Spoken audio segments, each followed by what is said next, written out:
Hello and welcome. You're watching FYI. I'm Sonal Mehrotra Kapoor. The petrol prices, diesel prices, prices of milk, of oil, they have all gone up. But how much? Just to give you a perspective, sample this.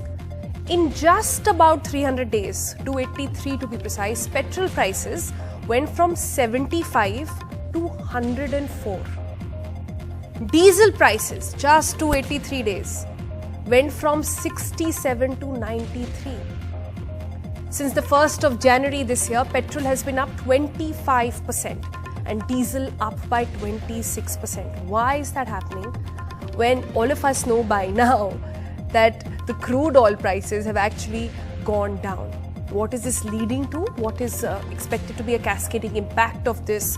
And is there a solution really that one can look at? And if not, are things to get much worse from here on?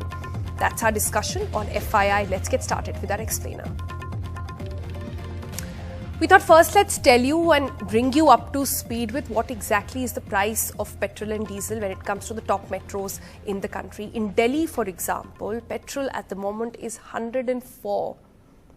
Who would have imagined? Diesel 93. Mumbai, petrol 110. Diesel 101. Kolkata petrol 105, diesel 96, Chennai petrol 101, diesel 97, Bengaluru petrol is 108, diesel is 98. But let's take a look at what exactly happened in the last 2 years. And in 2020, how exactly it began was that petrol was at 75 and diesel at about 67 in Delhi. In fact, between January and December, crude oil prices actually fell about 23%. But because the Indian government raised taxes, what you paid for petrol and diesel actually went up by about 10% there. But this year, crude oil prices have actually shot up as well. Nor have the taxes been cut. That is why it is the combination of both these things that means that you are now paying a record price. Got that connection over there, right? That's exactly how the taxes that the government is levying on the crude oil, on petrol and diesel, and then the price of crude oil, both of them together is the reason why you're paying so much. Now, what this means is that your kitchen budget is impacted. Soya oil is up 46.15%. Mustard oil is also up 43%. Naspati is up 43% over there, and sunflower oil also up 38.48%. Not exactly related with petrol and diesel, but all this means what? That you and I are paying much more for traveling, for cooking, and this is the festive season. Then after all, this is going to have adverse impact. Who are the people most impacted? Well, essential commodities extremely impacted. People who have obviously milk and other services, even your freight price will go up for your vegetables and your fruits as well. Unprecedented increase in LPG and edible oils as well. Rice and pulses and cereals is happening again. The diesel price going up means you will be paying higher for them. Oil brands by big companies have seen a steep hike as well.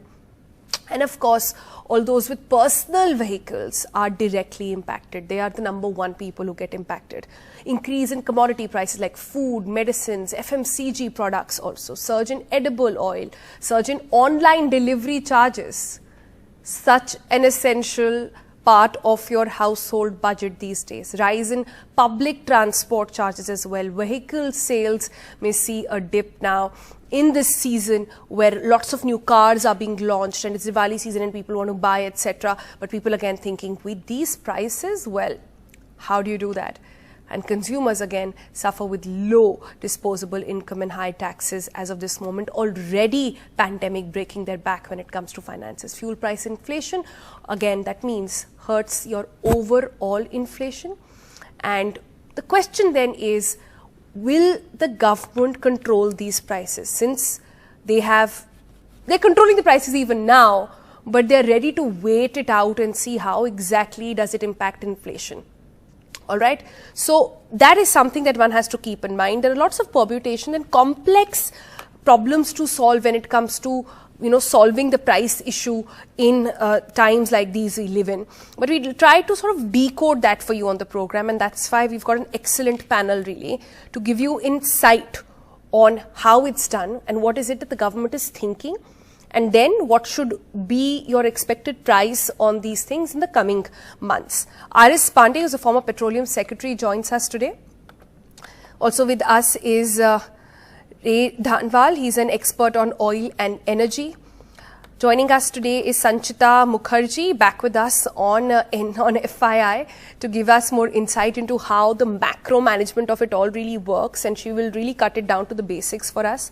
Also, D.K. Sarraf is with us, former CMD ONGC and former chairman, and we'll try to understand from him. And then Captain Shweta Mishra joins us. She's a homemaker and a former army officer as well, and for her, what exactly is the household budget looking like is a crucial question. So let me begin with you, Shweta, today. I just broke down in numbers and percentages on what this price rise has meant on various products. Tell me, how are you seeing it in your household budget? Wow, good evening. This is a revelation to me that the taxes part is still with the government, and then controlling of it is still feasible at government level. See, COVID times had been tough. Every household had been focusing a large chunk of their income on healthcare. It was very highly focused. With now most families being vaccinated, people are thinking of, certainly are in celebratory mood with Diwali coming and Navratri ongoing. Some good news, waiting for some good news there. We are. In fact, most of our purchasing and all our, shopping was scheduled for this time. And at this point in time, we hear about the raise in petrol and diesel prices, which is a shocker. Even if we, try to allocate some budget, go out in the market, most likely, as I hear from the maids, from the people around, the small time vendors are not there on the streets. That diya wala, that Lakshmi Ganesh statue banane wala, that flower wala, that florist vendor on the streets, they have just vanished because of these already raised petrol and diesel prices, which makes them difficult to come to the metros, because these people are usually from the smaller cities and smaller villages. So they've just vanished from the market. So tougher for us to celebrate.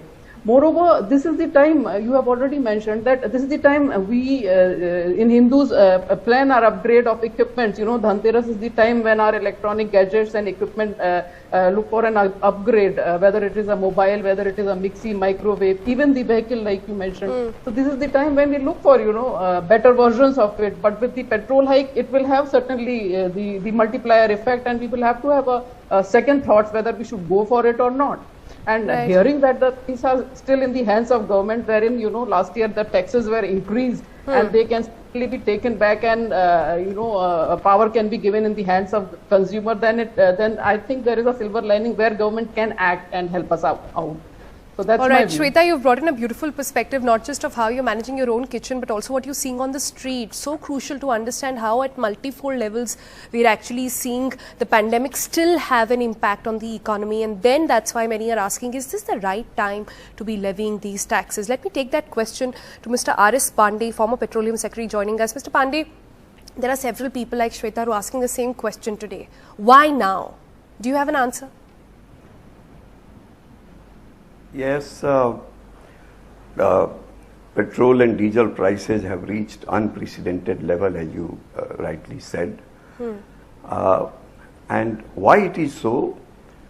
Because of the element of taxation, which is very, very heavy. Now, although the retail price of petrol and diesel today is unprecedented level, crude prices have gone even beyond what it is today in the past. When I was Petroleum Secretary, it was 2008. At that point of time, crude had reached a level of $147 a barrel. Even 11, 12, 12, 13, 13, 14, the average for the whole year was above 100. Today, it is much less than that, although it is sharply increasing. Now, why is it that earlier the retail prices were not as high as it is today because the excise duty and VAT have really gone up. Now, if you are paying more than 100 rupees for petrol in Delhi today, the base price is only 42, 43 rupees. The rest is the element of taxes. Right. And 2/3 is the excise duty and the balance is the state VAT. Now, this is really posing a very, very undue burden on the consumers, like she just said. And who is the sufferer? The common man, the poor man. 99% of petrol is used for transportation. Look at the plight of the two-wheelers. How much they have to really pay.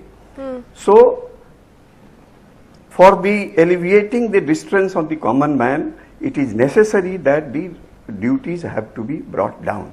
Look But at these the countries are around. very, Mr. Pandey, if I Now, can even a interject country as like of this Nepal. moment, I understand that you've laid it out very clearly that if the Yes. price is about 101 as of this moment of Delhi, you're actually the base price is just about 46, 47, right? That you said. Rest everything else is just taxes, right? Yes, I yes, just want yes. to take that question to Yes, DK yes. Saraf next, who's a former CMD ONGC and former chairman of PNGRB as well. Then DK Saraf, tell me why now? I'm unable to get that answer. What is the government thinking? So far as the petrol and diesel prices are concerned, there is a set formula. And the formula starts with the not crude oil, but the petrol and diesel prices which are prevailing in the Middle East. To that is added the ocean freight and the insurance from Middle East to India. Then the port charges which the oil companies have to pay. Added to that is custom duty, which is just 2.5%.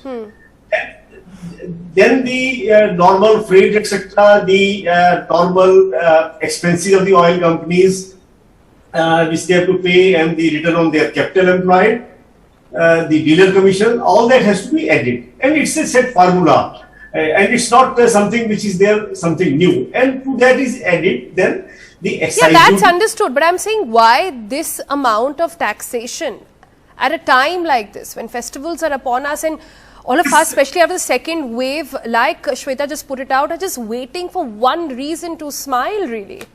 So this taxation is there for last 2.5 years. The tax on petrol and diesel, they were earlier reviewed in March and May 2019. After they have not been increased. So after that, only the crude oil prices have increased, or other the petrol and diesel prices globally have increased, or the dollar rupee parity has changed. So the only two factors. Everything else is same. Okay, good point you've made on how these prices have actually not changed in the past 2.5 years. Let me bring in Ms. Danwal at this point. Then how has the pandemic not made the government revise this?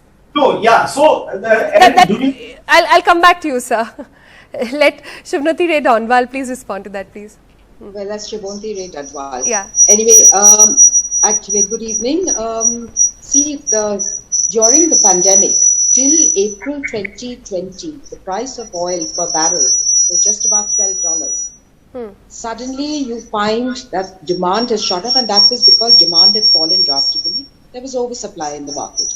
Suddenly now, after the recovery, economic recovery, demand has escalated even beyond our expectations. And at the same time, there is a lot of politics going on. As somebody said, that it's the Middle East. It's not just the Middle East. Oil, after all, is a global commodity. And when the prices had really fallen, OPEC and all the other oil producers had all decided to cut production. Now, there is a long gestation period between actually producing an oil and putting it into the market. So a lot of oil is produced. But mostly the price rise has been because of OPEC politics. I see, and it is this OPEC politics that we want to return to. I know Sanchita is also waiting very patiently. I have to slip into a break because we're getting some audio feedback. Let's just fix that very quickly in that audio break. And I'll come back to Sanchita, who will really break down for us what exactly is happening at the global level when it comes to price of petrol and diesel. That's coming up. Stay tuned. You're watching FYI.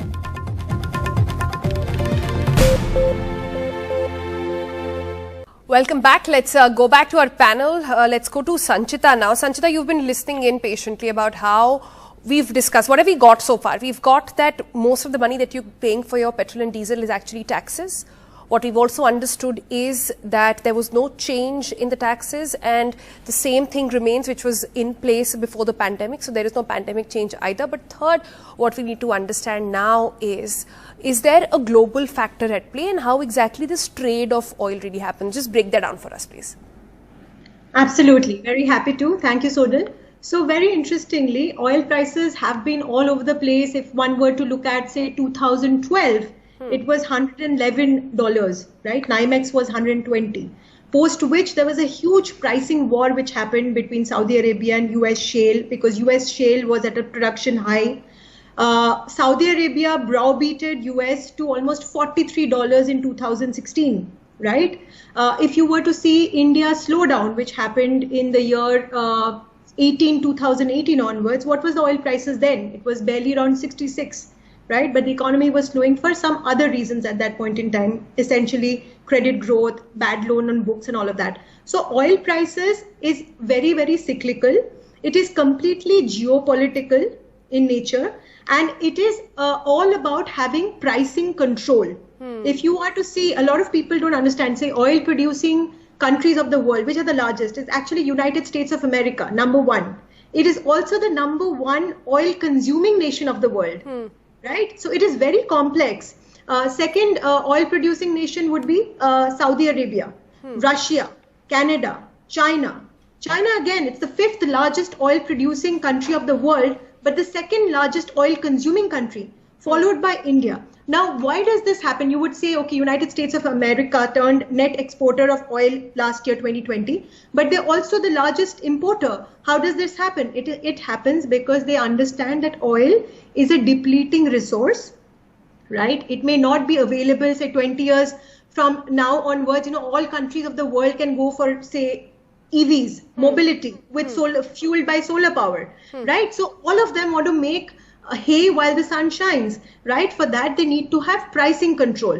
When we are specifically looking at this oil prices, which have happened post-pandemic, it's because when the pandemic happened, nobody anticipated that the pandemic would pan out in this manner and would have this unprecedented demand, which come from consuming countries like India, right? So the capacity was not enlarged in that sense of the word. Now, and also, as I was talking about pricing control, there's a lot of supply cuts that OPEC plus countries do, which is Saudi Arabia, Russia, all of them put together, right? So because of this pricing control and this unprecedented demand which has happened, so this kind of an oil price movement has happened. If you are to ask about inflation and whether we can again touch 120, the answer would be no, because all of these countries operate and trade and make money within a certain range, which also is dependent on their cost of production. Also, let's understand, we are a wealthy nation in today's date, the 3rd largest oil importer in the world. We can negotiate deals. Tomorrow, if OPEC or the OPEC Plus are not listening to India, China, they're well within their rights to go ahead and I'm running out of time, negotiate Sanchita, so let me just ask you this question.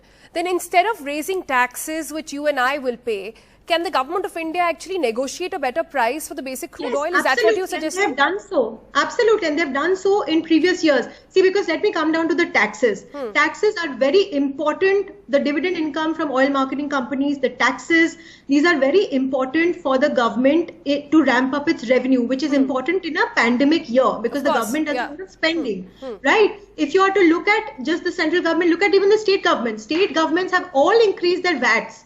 Why? Because it's a very, very important source of revenue. However, what the government needs to do is they need to look at better pricing, which I think the oil ministry has been making the noises in that regard, saying that if OPEC and the OPEC Plus are not willing to look at better pricing for us, and if they're not willing to open their taps wider and come up with more supply for us, we will actually look at oil from different other countries. Why not? If sanctions from Iran are lifted, we will negotiate a better pricing with Iran, with Venezuela. Right. So that's a lot of information coming our way, and I really hope our viewers take away that important information once they, understand about what exactly is impacting your household budget over there. Because at the end of the day, Shweta needs to be convinced about why it is happening and if and not it can be controlled. But thank you. That's all on FYI today. We'll see you tomorrow. Bye.